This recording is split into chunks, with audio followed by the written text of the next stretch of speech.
800만 베이비붐 세대, 은퇴 후 파산 위기. 이것 없으면 당신의 미래는 없다. 한국에서 800만 명에 달하는 베이비붐 세대가 이제 은퇴를 맞이하고 있습니다. 그들은 오랜 시간 경제를 이끌어왔고 한때 국가 성장의 중심이었지만 이제는 그들의 미래가 불확실해지고 있습니다. 특히 은퇴 후 재정 관리가 잘 이루어지지 않으면 파산의 위험에 직면할 수 있다는 경고가 계속됩니다. 그래서 오늘은 은퇴 후 파산을 피하기 위해 꼭 준비해야 할 이것에 대해 이야기해 보려 합니다.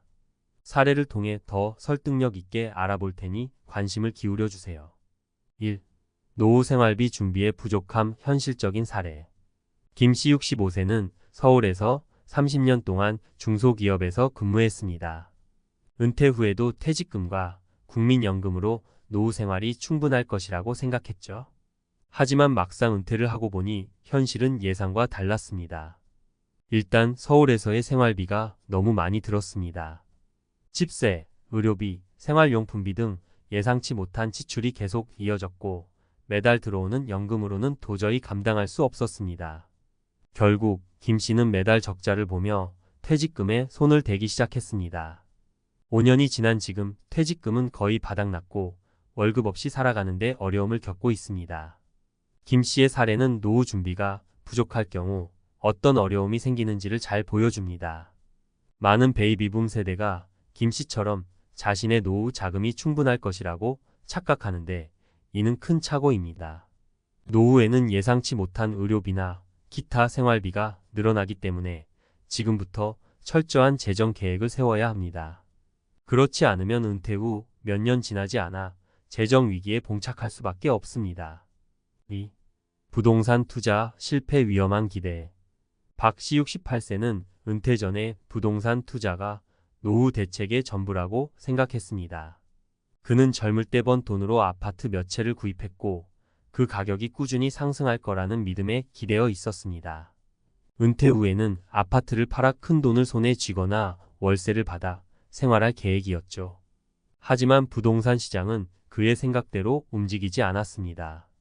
가격은 그가 예상했던 것만큼 오르지 않았고 세금과 관리비까지 고려하면 실질적으로 얻는 수익이 크지 않았습니다.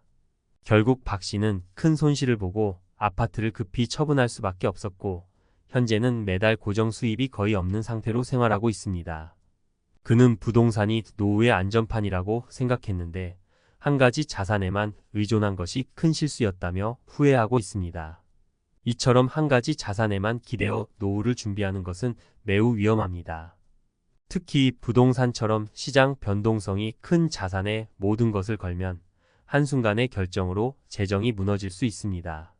노후에는 다양한 자산 포트폴리오를 구성해 위험을 분산시키는 것이 중요합니다. 3. 의료비 폭탄 준비하지 않으면 감당할 수 없다. 정씨 70세는 은퇴 후 비교적 건강한 생활을 유지해 왔습니다. 젊을 때부터 꾸준히 운동을 했고 먹는 것도 가려서 했죠. 그래서 그는 큰 의료비가 들지 않을 것이라고 생각했습니다. 그러나 몇 년 전 갑작스런 병으로 입원을 하게 되면서 상황이 완전히 달라졌습니다. 수술비와 장기적인 치료 비용이 상상 이상으로 많이 들었고 이로 인해 생활비를 줄일 수밖에 없었습니다.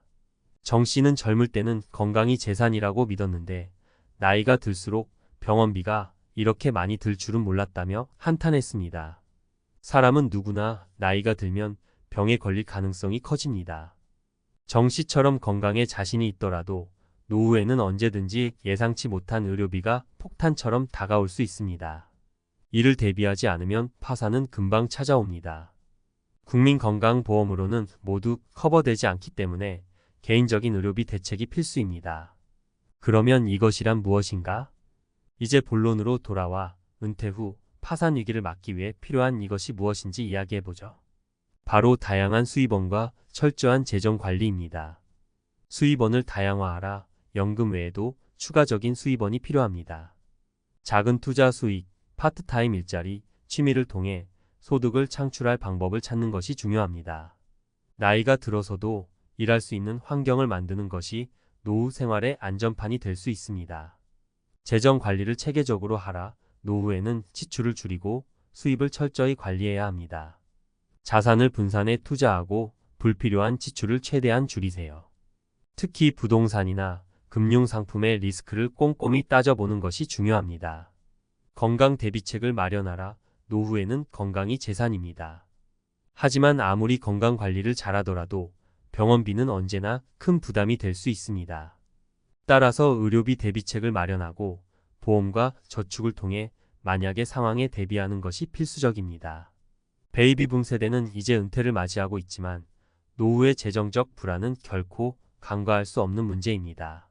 사례에서 본 것처럼 잘못된 기대나 계획 없이 은퇴를 맞이하게 된다면 금세 재정 위기에 빠질 수 있습니다. 따라서 철저한 준비와 계획이 반드시 필요합니다. 지금 당장 재정 계획을 세우고 다양한 수입원을 마련하며 건강 관리에 힘쓰세요. 그렇게 해야만 은퇴 후에도 안심할 수 있습니다. 은퇴 후 파산 위기를 막는 3가지 필수 전략. 한국에서 800만 명에 달하는 베이비붐 세대가 은퇴를 맞이하고 있는 지금, 은퇴 후의 삶은 많은 사람들에게 막막한 과제가 되고 있습니다.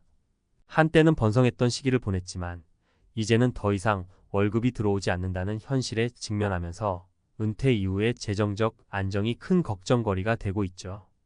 은퇴 후 파산에 직면할 수 있는 위기 상황에서 어떻게 준비하고 대처해야 할까요?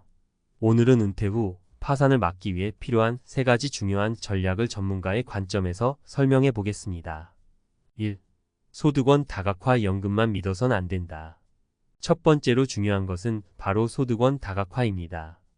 많은 베이비붐 세대가 퇴직 후 국민연금만으로 생활이 가능할 것이라고 생각하는 경우가 많습니다.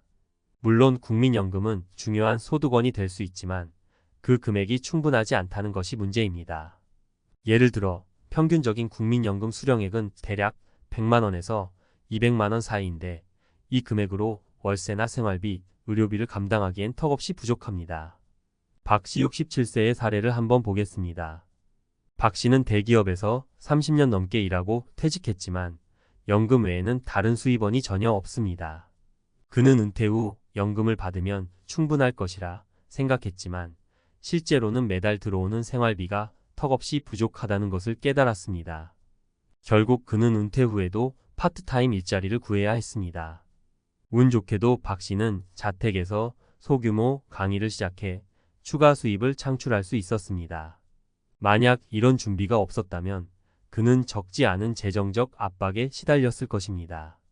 이처럼 연금만으로는 부족한 것이 현실입니다. 은퇴 전에 소득원을 다각화하고 은퇴 후에도 소규모 비즈니스나 파트타임 일을 통해 수입을 유지할 수 있는 방법을 미리 고민해보는 것이 중요합니다. 2. 재정 관리에 철저함. 계획 없이 쓴 돈은 결국 독이 된다. 두 번째 전략은 재정 관리를 철저히 하는 것입니다. 은퇴 후에는 더 이상 정기적인 급여가 없기 때문에 지출 관리는 필수입니다. 그러나 많은 사람들이 은퇴 후에도 예전과 같은 소비 패턴을 유지하려다 큰 낭패를 보곤 합니다. 김씨 66세의 이야기를 들어보면 이런 실수를 잘 보여줍니다. 김씨는 퇴직 후에도 예전 생활 수준을 그대로 유지하고 싶어 했습니다. 그는 은퇴 직후 퇴직금으로 고급 자동차를 구입하고 해외여행도 자주 다녔습니다. 하지만 몇 년 지나지 않아 퇴직금은 바닥났고 연금으로는 부족한 생활비를 충당하기 어려워졌습니다. 결국 그는 남은 노후 생활을 위해 자산을 처분하고 지출을 크게 줄여야 했습니다. 이 사례는 은퇴 후의 재정 관리가 얼마나 중요한지를 말해줍니다. 은퇴 후에는 매달 들어오는 돈이 줄어들기 때문에 지출 계획을 세우고 불필요한 소비를 줄이는 것이 필수적입니다. 특히 초기 은퇴 후의 지출 관리가 중요합니다. 퇴직금이 들어왔다고 해서 한순간에 큰 돈을 쓰는 것이 아니라 장기적인 재정 계획을 세워야 합니다. 3. 건강관리와 의료비 대비. 나이가 들수록 중요해지는 준비. 마지막으로 강조하고 싶은 것은 건강관리와 의료비 대비입니다. 은퇴 후에는 누구나 건강이 중요하다고 생각하지만 실제로 많은 사람들이 건강 문제로 인해 예상치 못한 의료비 폭탄을 맞게 됩니다. 정씨 70세의 사례는 우리에게 중요한 교훈을 줍니다. 그는 은퇴 후에도 건강에 자신이 있었고 젊을 때부터 꾸준히 운동을 해왔습니다. 그런데 몇 년 전 갑작스럽게 심장 수술을 받게 되면서 수술비와 치료비가 상당히 들었고 그로 인해 재정적인 어려움이 발생했습니다. 국민건강보험이 있음에도 불구하고 장기적인 치료 비용은 커다란 부담이 되었습니다. 이처럼 나이가 들수록 예상치 못한 의료비가 늘어날 수 있습니다. 이를 대비해 노후에 맞는 건강보험이나 실손보험을 준비하고 의료비를 커버할 수 있는 자금을 미리 확보해 두는 것이 매우 중요합니다. 또한 평소 꾸준한 건강관리와 예방적인 차원의 생활습관이 노후 생활의 질을 좌우할 수 있습니다. 은퇴 후 파산을 막는 실질적인 계획. 위에서 설명한 세 가지 전략은 은퇴 후 파산 위기를 막기 위해 반드시 준비해야 할 요소들입니다. 하지만 이를 실천에 옮기지 않으면 아무런 소용이 없습니다.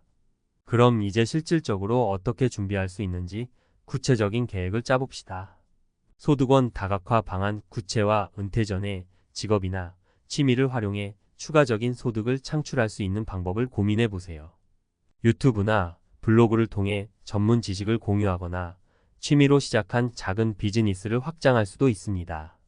이를 통해 은퇴 후에도 지속 가능한 소득을 만들어낼 수 있습니다. 재정 계획 세우기. 월별 지출 내역을 꼼꼼하게 기록하고 불필요한 지출을 줄이기 위한 방안을 찾아보세요. 특히 초기 은퇴 후에는 대규모 지출을 피하고 장기적인 재정 계획을 세우는 것이 중요합니다. 퇴직금은 한순간에 쓸 돈이 아니라 노후 전체를 책임질 자금이기 때문에 신중하게 관리해야 합니다. 건강관리와 예방. 꾸준한 운동과 건강한 식습관은 노후의 가장 큰 자산입니다. 건강에 투자하는 것이 가장 확실한 노후 준비라고 할 수 있습니다. 또한 의료비 대비책으로 적절한 보험을 준비하고 정기적인 건강검진을 통해 미리 건강 문제를 예방하는 것이 중요합니다. 결론. 은퇴 후의 삶을 지키는 것은 철저한 준비. 800만 베이비붐 세대는 이제 은퇴를 맞이하며 새로운 도전에 직면하고 있습니다. 많은 사람들이 은퇴 후의 재정 문제에 대해 준비가 부족한 상태로 퇴직하게 되는데 이로 인해 파산 위기에 놓일 수 있습니다. 소득원 다각화, 재정관리, 건강관리라는 세 가지 전략을 통해 파산 위기를 예방하고 은퇴 후에도 안정적인 삶을 유지할 수 있습니다. 은퇴 후의 삶은 아무런 계획 없이 흘러가는 대로 살면 파탄에 이를 수밖에 없습니다. 따라서 지금부터 철저한 재정 계획을 세우고 다양한 소득원을 마련하며 건강관리를 통해 노후 생활을 안전하게 준비하세요. 그렇게 해야만 800만 베이비붐 세대가 은퇴 후에도 안심하고 살 수 있을 것입니다.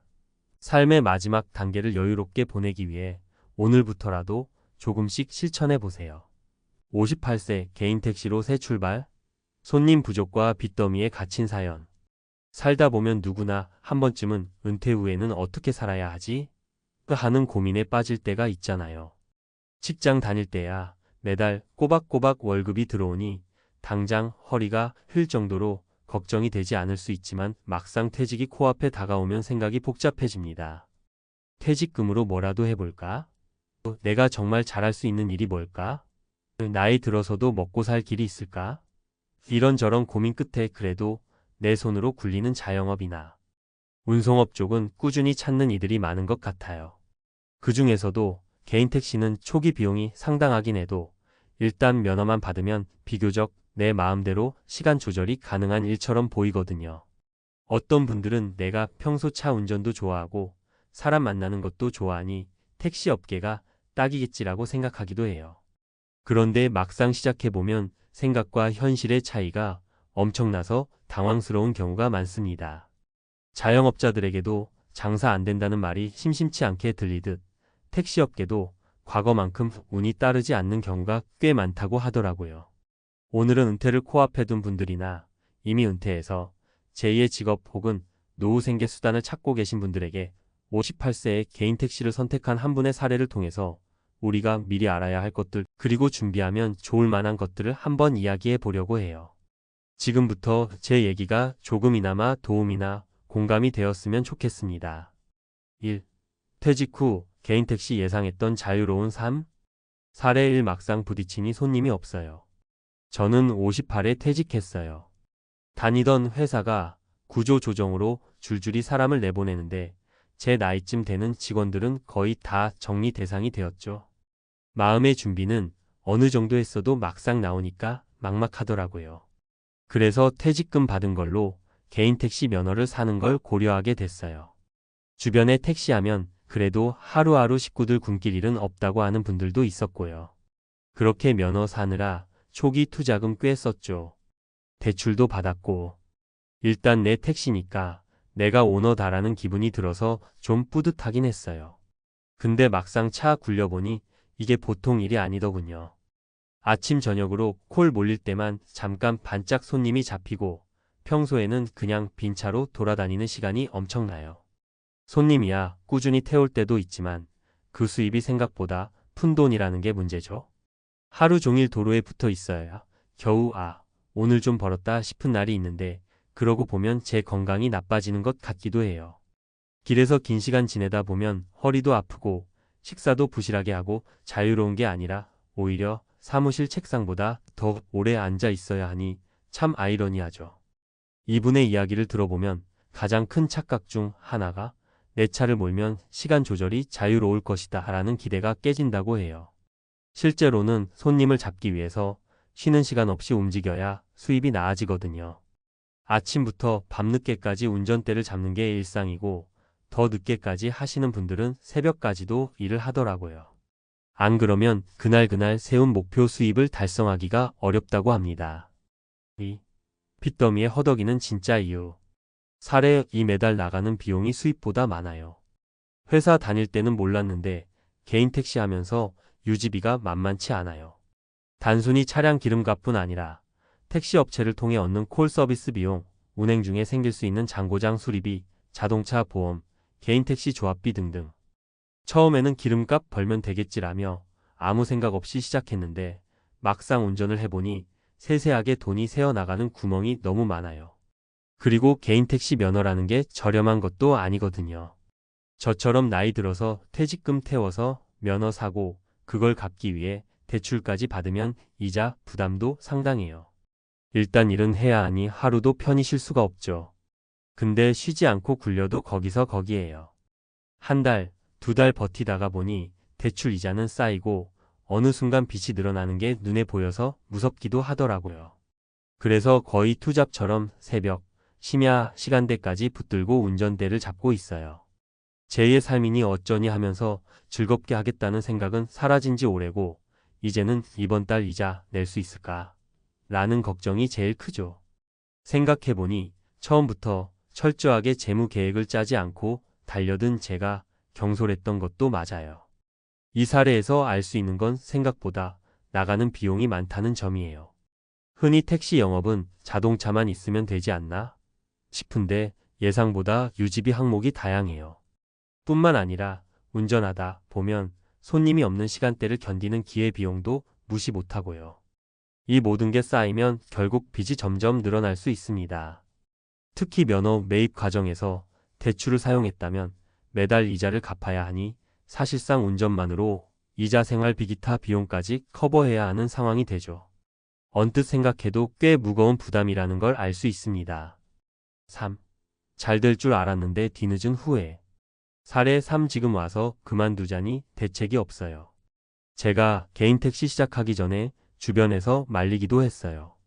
퇴직하면 몸 좀 추스르고 조금 더 계획적으로 재취업 준비를 해보라거나 적성에 맞는 파트타임이나 컨설팅 일을 해보라고도 했죠. 근데 제가 워낙 남 밑에서 일하기 싫다. 내 마음대로 하는 일이 좋다는 고집이 있었거든요. 그렇게 고집 부리다가 결국 면허까지 사서 본격적으로 뛰어들었는데 이게 생각보다 안 되니까 막막하네요. 지금이라도 택시를 팔까? 싶어도 팔려면 또 손해가 커서 그것도 쉽지 않습니다. 생활비는 계속 들어가고 제 나이쯤 되면 자녀 학비나 결혼 자금에도 조금씩 보태줘야 하는 상황이 올 수 있잖아요. 이런저런 집안일까지 생각하면 택시를 관두는 순간 정말 아무 수입이 없게 될까봐 무섭거든요. 그래서 울며 겨자 먹기로 계속 택시를 운전하고 있는데 몸은 점점 지치고 나중을 위해 저축해둔 돈도 없고 사실 이러다 나이 더 들면 어떻게 하나 겁이 나요. 마지막 사례에서 보듯이 개인 택시를 시작해도 불안감이 사라지지 않을 수 있어요. 오히려 지금이라도 관두면 어쩌나 하는 이중고에 시달리는 분들도 많아요. 나이가 들수록 체력은 예전 같지 않고 영업 환경도 불안정하니 딱히 개선 여지가 보이지 않을 때 느끼는 무력감이 꽤 크죠. 4. 은퇴 후 개인 택시 어떻게 바라봐야 할까? 사실 이 글이 택시 업계에만 국한된 이야기는 아닐 거예요. 은퇴 후에 자영업을 시작하려고 할 때 비슷한 문제들 초기 자본 부담, 예상과 다른 매출, 치솟는 유지비, 늘어나는 빚이 누구에게나 찾아올 수 있다는 점이 핵심이죠. 그만큼 은퇴 전에 철저한 계획이 필요하고 은퇴 후에도 상황을 유연하게 점검하며 진로를 조정할 수 있는 태도가 중요합니다. 재무 계획부터 꼼꼼히 세우기. 개인 택시 면허든 다른 사업이든 창업이나 업종 변경을 하기 전에 예상 수입과 지출을 구체적으로 따져보는 게 좋습니다. 택시 영업의 경우 차량 유지비, 대출이자, 조합비, 보험료 등을 포함해서 꼼꼼히 계산해야 해요. 부가적인 지출의 차량 관리, 사고 시 수리비 등도 고려해야 하고 운행 시간 대비 실제 순이익을 어느 정도 예상할 수 있는지도 체크해야 합니다.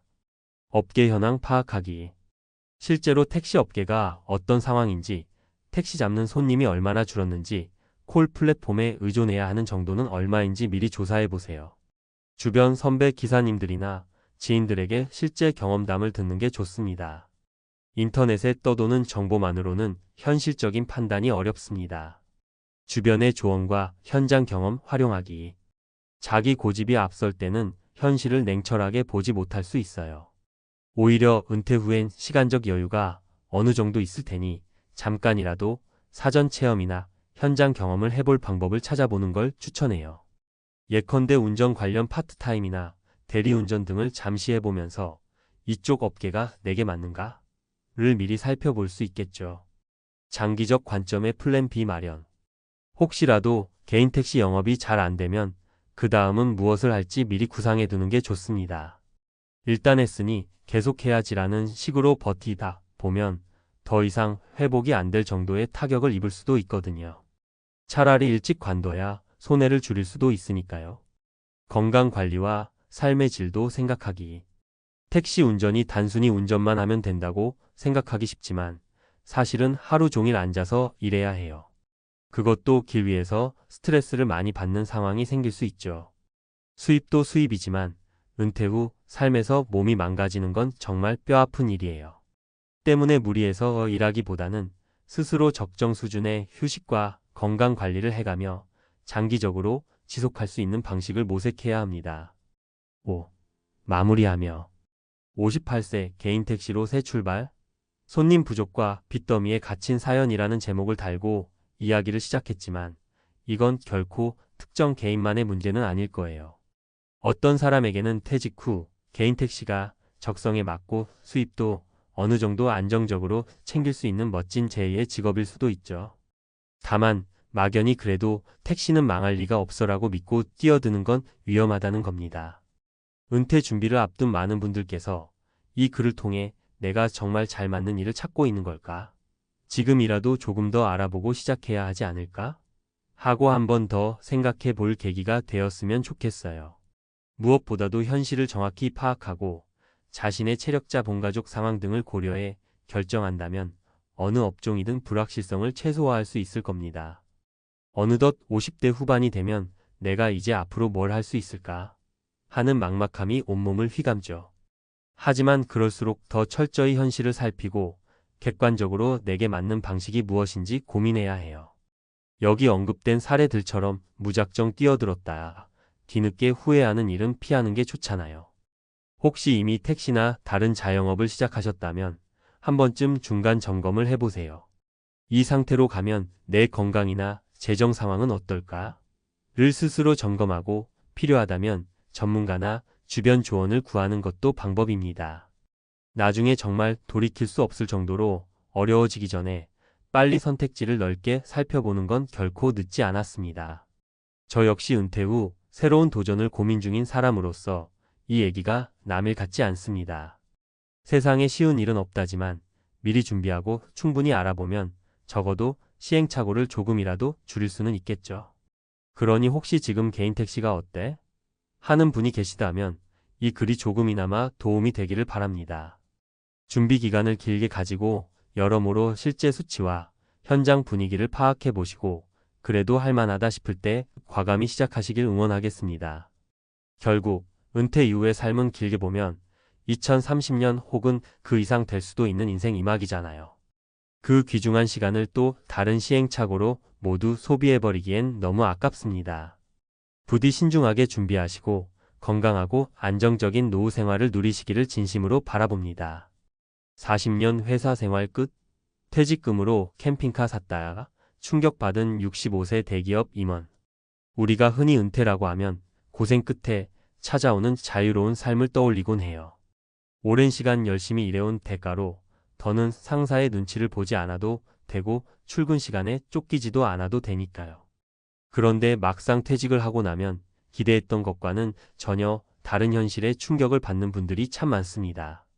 오늘은 그 중에서도 퇴직금으로 캠핑카를 덥석 사버렸다가 현실의 쓴맛을 보게 된 65세 대기업 임원 이야기를 시작으로 은퇴 전후로 놓칠 수 있는 중요한 점들을 함께 나눠볼까 해요.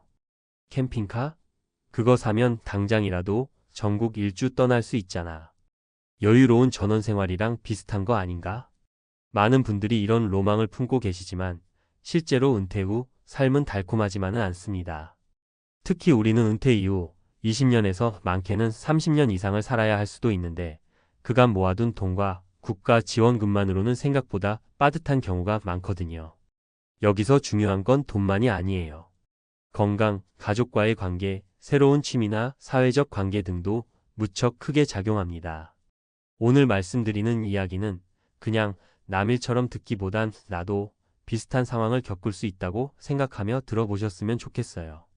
은퇴 이후의 삶이라는 게 결코 남의 이야기가 아니라 언젠가 우리 모두가 맞닥뜨릴 수 있는 미래이니까요. 1.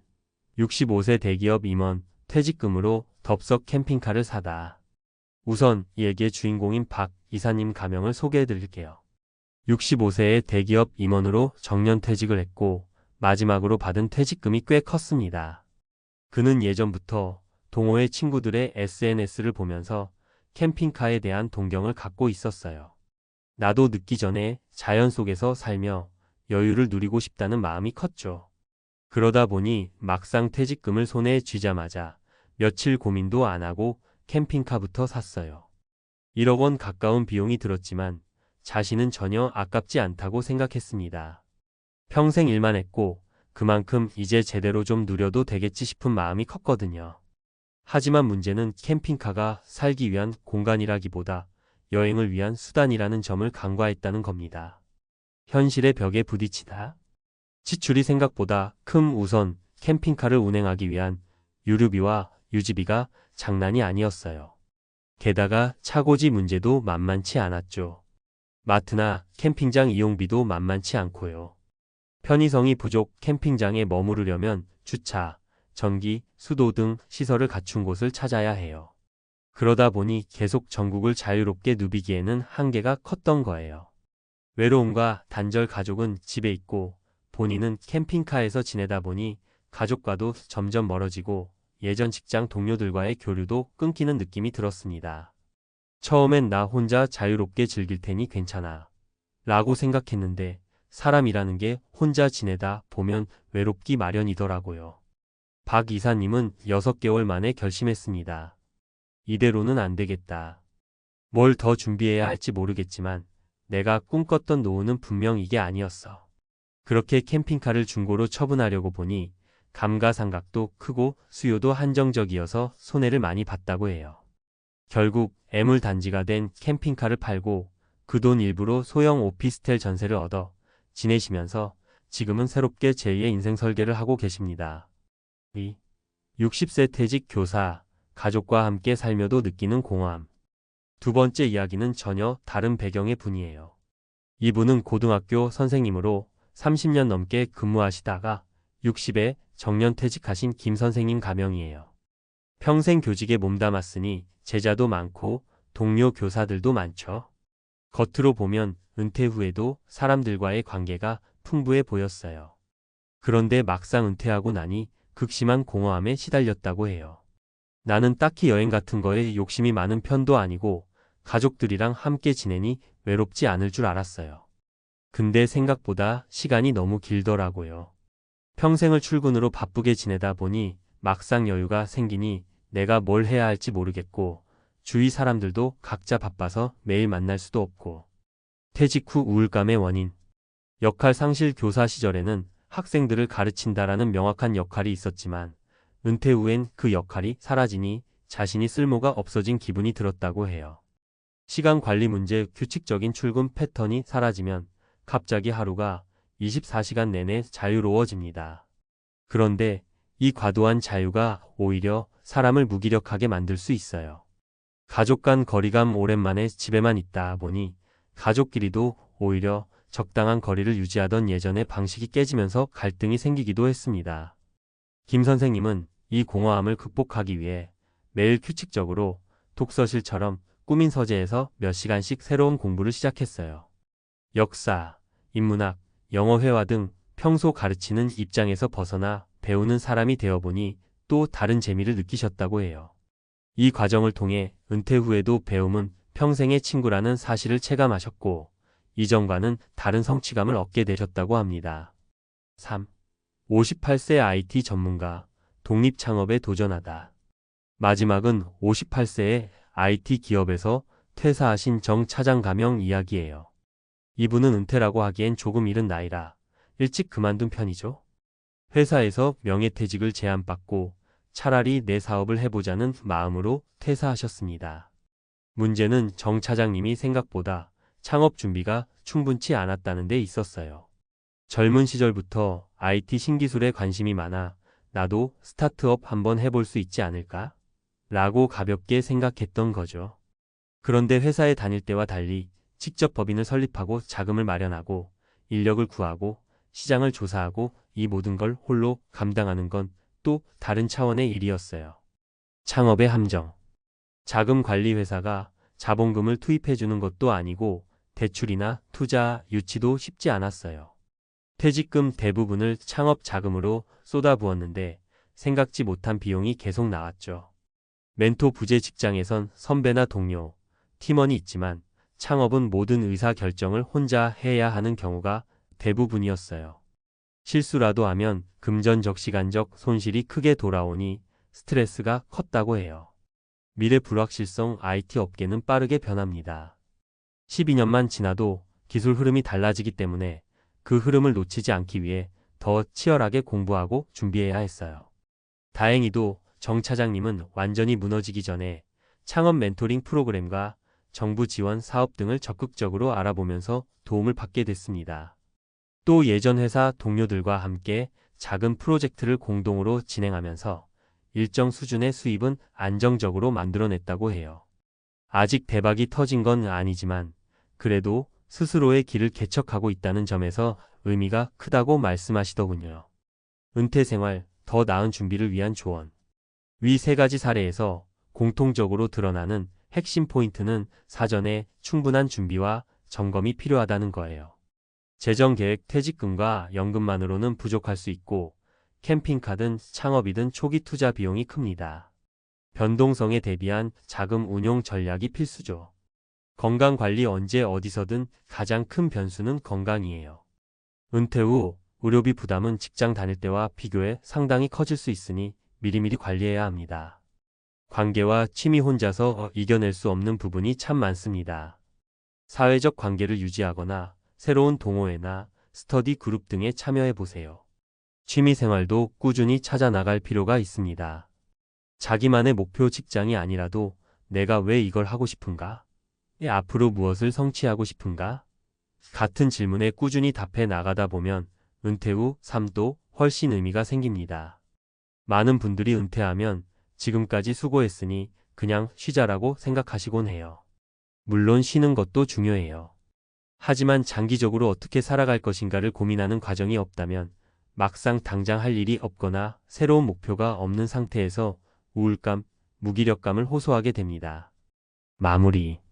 결국 40년 회사 생활 끝. 퇴직금으로 캠핑카 샀다가 충격받은 65세 대기업 임원 이야기에서 알 수 있듯이 은퇴를 한 이후에도 우리가 대비해야 할 삶의 숙제는 많습니다. 은퇴가 끝이 아니라 또 다른 시작이라는 걸 명심하셔야 해요. 지금 직장에서 열심히 일하고 계시다면 혹은 곧 퇴직을 앞두고 계시다면 은퇴 후 내가 어떤 모습으로 살고 싶고 그를 위해 어떤 준비를 해야 하는지를 구체적으로 생각해 보셨으면 좋겠습니다. 캠핑카를 사든 창업을 하든 혹은 조용히 취미 활동을 하며 시간을 보내든 준비가 잘 되어 있는 사람과 준비 없이 맞이하는 사람의 은퇴 후 삶은 극명한 차이를 보이니까요. 은퇴 후에도 삶은 계속됩니다. 아니, 어쩌면 그때부터가 진짜 내 삶을 사는 시기일 수도 있어요. 오랜 세월 남을 위해 회사나 제도를 위해 달려왔다면 이제는 스스로를 위해 목표를 세우고 작은 것부터 차근차근 실천해 보는 건 어떠세요? 앞서 이야기한 사례들이 여러분께 조금이나마 참고가 되길 바라며 은퇴 후에도 활기차고 의미 있는 일상을 보내실 수 있길 진심으로 응원합니다. 50대 호텔 총지배인 월 배당금 200만 원으로 버티려다 파산. 은퇴 후 참담한 현실. 서론 은퇴 후 배당금 생활 정말 가능할까? 50대까지 대기업이나 전문직에서 성공적으로 일해온 사람들이 한 가지 착각하는 게 있습니다. 이제 은퇴해도 된다. 그동안 모아둔 돈과 투자, 수익으로 충분히 살 수 있겠지. 하지만 현실은 그리 녹록지 않습니다. 예를 들어 오랜 세월 호텔 총지배인으로 일하며 누구보다 여유로운 삶을 살았던 김성진가명 씨. 퇴직 후엔 편안한 노후를 기대했지만 불과 몇 년 만에 생활이 무너졌습니다. 그의 계획은 단순했습니다. 퇴직금과 모아둔 자산을 투자해 매달 200만 원 정도의 배당금을 받으며 지출을 최소화하는 것이었죠. 하지만 현실은 예상과 달랐습니다. 노후를 준비할 때 우리가 놓치는 건 단순한 숫자가 아닙니다. 배당금만으로 생활 가능할까? 가 아니라 내 삶의 변화를 감당할 수 있을까? 라는 질문이 더 중요합니다. 오늘은 김성진 씨의 사례를 포함해 은퇴 후 배당금만 믿었다가 무너진 3가지 사례를 통해 노후 준비의 현실을 짚어보려 합니다. 1. 첫 번째 사례 김성진 씨 예상보다 빠르게 무너진 삶. 김성진 씨는 55세에 퇴직 후 퇴직금과 개인 자산을 합쳐 약 6억 원을 가지고 있었습니다. 그는 이 자금을 주식과 배당주 위주로 투자해 매달 200만 원가량의 배당금을 확보했습니다. 처음에는 계획이 잘 맞아떨어지는 듯 했습니다. 기존에 쓰던 돈보다는 줄어들었지만 배당금과 약간의 저축을 쓰며 나름 안정적으로 살았죠. 문제는 생활비가 생각보다 많이 들었다는 것입니다. 건강보험료, 세금 등 예상보다 큰 지출, 친구들과의 약속, 가족 모임 등으로 꾸준히 증가하는 생활비, 투자한 주식의 배당 감소와 예상 못한 시장 하락. 6억 원이면 충분할 줄 알았지만 현실은 달랐습니다.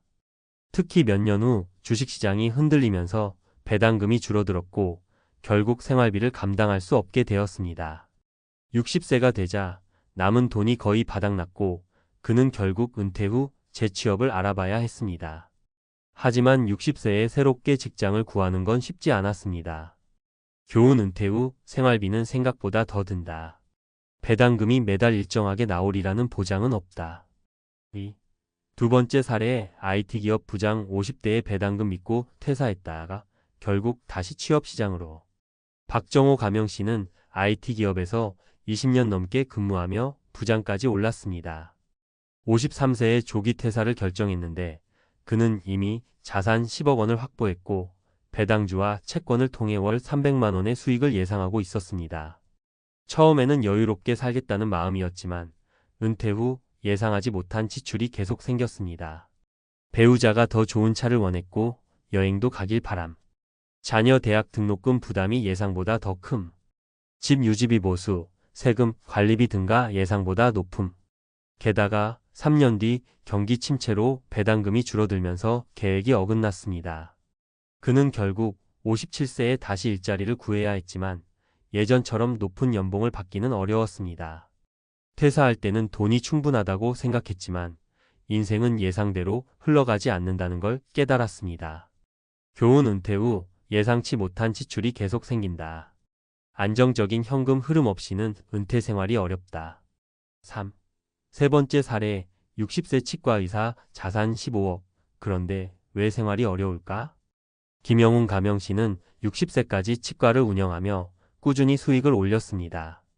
그는 퇴직하면서 15억 원의 자산을 정리했고 이 중 10억 원을 배당주, 채권, 부동산으로 투자했습니다.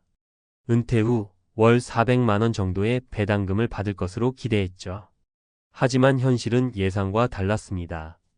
65세 이후 예상보다 건강이 빠르게 나빠짐. 병원비와 간병비 증가. 기존 자산에서 매달 뺐으면서 원금이 빠르게 줄어든. 결국 70세가 되자 자산이 예상보다 빨리 줄어들었고 남은 생애를 걱정해야 하는 상황이 되었습니다. 그는 결국 일부 자산을 처분하고 소득이 있는 파트타임 일을 찾아야 했습니다. 교훈 은퇴 후 2030년의 긴 노후를 감안해야 한다. 의료비와 예상치 못한 상황을 대비해야 한다. 결론 은퇴 후 배당금만으로 살 수 있을까? 배당금으로 노후를 보내는 것은 가능하지만 매우 신중한 계획이 필요합니다. 위 사례들을 통해 우리가 배워야 할 것은 다음과 같습니다. 배당금만 믿지 말고 다양한 소득원을 만들어야 한다. 생활비는 예상보다 많이 들며 특히 의료비는 절대 무시할 수 없다. 은퇴 전 실제 생활비를 계산해보고 최소 2020년 후까지 시뮬레이션해야 한다. 많은 사람이 은퇴 후 돈이 어느 정도 있으면 편히 살 수 있다고 생각하지만 실제로는 변수가 너무 많습니다. 이제라도 현실적인 계획을 세우고 은퇴 후에도 일정한 소득을 창출할 수 있는 방법을 고민하는 것이 가장 현명한 선택입니다. 여러분은 은퇴 후를 어떻게 준비하고 있나요? 지금이라도 현실적인 계획을 세워보세요. 앞서 살펴본 사례들에서 공통적으로 나타난 문제는 예상보다 빨리 줄어드는 자산, 생각보다 큰 의료비 지출, 그리고 은퇴 후 새로운 소득원이 없는 불안정한 삶이었습니다. 이번에는 과학적 근거와 논리적 분석을 통해 은퇴 후 실패하지 않는 전략을 구체적으로 이야기해 보겠습니다. 1. 은퇴 후 가장 중요한 원칙 현금 흐름이 끊기지 않도록 설계하라. 1. 배당금만으로 생활하는 것이 위험한 이유. 많은 사람들이 배당금만으로 은퇴 생활이 가능할까? 라는 질문을 합니다. 경제학적으로 살펴보면 배당금 생활의 가장 큰 위험은 시장 변동성과 인플레이션입니다. 배당금은 고정된 것이 아니다. 배당주는 기업 실적에 따라 변동되며 경제 위기 시 배당이 삭감될 수 있음. 2008년 금융위기, 2020년 팬데믹 당시 많은 기업이 배당을 줄이거나 없앴음.